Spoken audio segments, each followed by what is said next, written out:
ప్రియమైన సహోదరి సహోదరుడా, ప్రభువైన యేసు క్రీస్తు వారి నామం పేరిట మరి ఉదయకాలం ప్రభు ఇచ్చిన దినాన్ని బట్టి దేవునికి శుభవందనాలు తెలియజేద్దాం.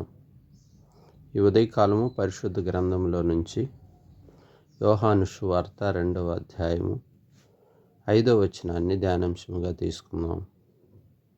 ఆయన తల్లి పరిచారకులను చూసి, ఆయన మీతో చెప్పినది చేయుడనెను. ప్రియా దేవుని పిల్లలమైన మనము ఇక్కడ ఇవ్వబడిన వాగ్దానము సందర్భాన్ని కనుక గమనిస్తే, ఆ దినముల్లో యేసుక్రీస్తు ప్రభువారు ఆయన తల్లి అయిన మరియా మరి ఆయనతో ఉన్నటువంటి శిష్యులను ఒక పెండ్లి విందుకు వివాహమునకు ఆహ్వానించబడ్డారు. కానాను అనే ఊరిలో జరిగే పెండ్లి విందుకు గలిలయ ప్రాంతంలో ఆ వివాహమునకు వెళ్ళినప్పుడు అక్కడ ఒక కొరత ఏర్పడింది. ఏం కొరత అంటే ద్రాక్షారసం అయిపోయింది. ద్రాక్షారసం అయిపోయినప్పుడు ఆయన తల్లి వద్దకు వస్తే ఆమె వారితో, ఆ పరిచారకులతో చెబుతుంది, ఆయన మీతో చెప్పినది చేయుడనెను.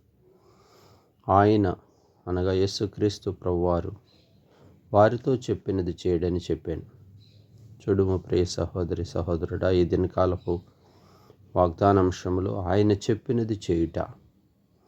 ఇక్కడ చాలా ప్రాముఖ్యమైన ఒక విషయం ఉంది. ఏంటంటే ఆయన చెప్పినది చేయటాన్ని బట్టి ఆ నీరు ద్రాక్షారసముగా మార్చబడింది.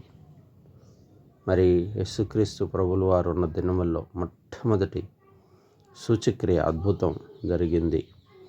దేవుడు మహిమపరచబడ్డాడు. అంతేకాదు ఆయన శిష్యులు ఆయన యందు బహుగా విశ్వాసం ఉంచారు.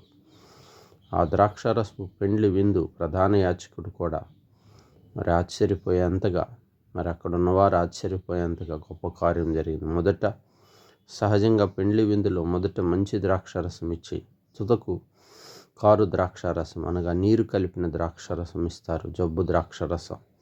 కానీ ఈ పెండ్లి విందులో మొదట ఏ రకమైన ద్రాక్షారసం అయితే ఇచ్చారో చివరి వరకు అలాంటిది జరిగింది. ఇక్కడ ప్రధానమైన అంశం ఏంటంటే, ఇక్కడ పరిచారకులు ఆయన చెప్పినట్లుగా 6 బాణల నిండా 2-3 తూములు నీటిని నింపారు. ఎదురు మారు మాట్లాడలేదు. ఎందుకయ్యా మమ్మల్ని భారంతో నీరు నింపమన్నామని చెప్పలేదు.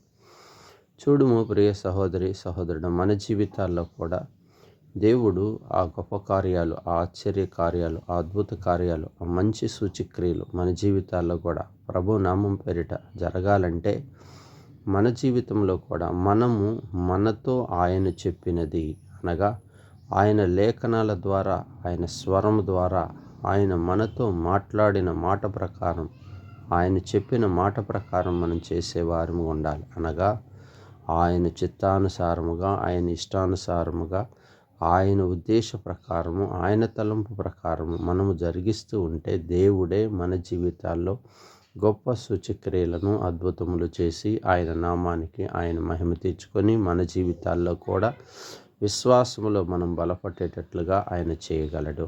చూడండి, ఆ పెండ్లి విందుకు మనము కూడా పిలువబడ్డాం. ఆ పెండ్లి విందులో మనము కూడా పిలువబడిన వారిమి, ఏర్పరచబడిన వారిమి. మరి ప్రభు యొక్క చిత్తములో, ఆయన కృపలో ఉన్నటువంటి ప్రజలు మనము. దేవుడు మనల్ని ఏర్పరచుకున్నాడు. అందుకే మన జీవితాల్లో మనము ఆ నమ్మిన నాటి నుంచి నేటి వరకు మన ప్రయాణాల్లో, మన ఆత్మీయ జీవితాల్లో మరి ఏ కొదువ ఏర్పడుతున్నా అక్కడ నీరు ద్రాక్షారసం కొదువ ఏర్పడింది. నీరు సమృద్ధిగా ఉన్నప్పటికీ ద్రాక్షారసం కొదువ ఏర్పడింది. ఆ కొరత తీర్చబడింది. ఆ మొదటి సూచక్రియ జరిగి దేవుని నామానికి అక్కడ మహిమ తీసుకురాబడింది. మన జీవితాల్లో కూడా దేవుని నామానికి మహిమ రావాలి, కొరత తీర్చబడాలి.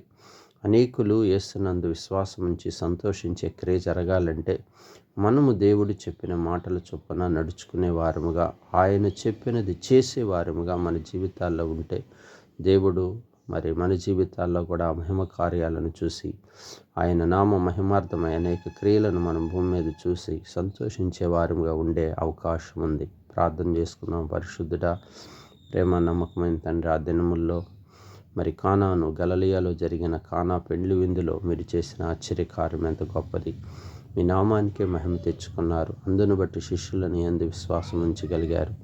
ఆయన చెప్పినది, మీతో చెప్పినది చేయడని తల్లి అయిన మరియ చెప్పిన మాట ఎంత గొప్పది. అవునయ్యా, మేము కూడా నువ్వు చెప్పినది చేయడం ద్వారా అనేక కార్యాలు మా జీవితాల్లో భూమి మీద చూడగలిగే అద్భుతమైన వేళ మా జీవితాలతో మీరు మాట్లాడిన మాటలను బట్టి స్తోత్రములు. పరిచారకులు ప్రభువా, ఆయన చెప్పినది నీటిని అయా నింపారు బాణాల నిండా. అలాగ నింపటాన్ని బట్టి నీరు ద్రాక్షరసంగా మార్చబడిన గొప్ప సూచక్రియ జరిగించబడింది. ఎంత గొప్ప దేవుడో ప్రభువా. మా జీవితాల్లో కూడా కొరత సమయాల్లోనూ ఆయా సమయాల్లో మేము కూడా నీ యందు విశ్వాసం ఉంచి నువ్వు చెప్పినది మేము చేసేవారిని ఉంటే మా జీవితాల్లో కూడా ఆ మహత్కార్యములను, సూచక్రియలను, అద్భుతములను మేము కూడా చూడగలిగి మేము కూడా అనేకులను విశ్వసించే సంతోషకరమైన ఆ అనుభవాల్లోకి వచ్చే అవకాశం ఉంది కనుక ఈ అనుభవాన్ని మాకు నేర్పిస్తూ సహాయపడుతూ రమ్మని, ఈ దినమంతా మీ కృపలో భద్రపరుస్తూ క్షేమస్థితి మాకు దయచేయమని యేసు నామమున ప్రార్థించి స్తుతించి అడిగి వేడుకుంటున్నాము తండ్రి. ఆమేన్.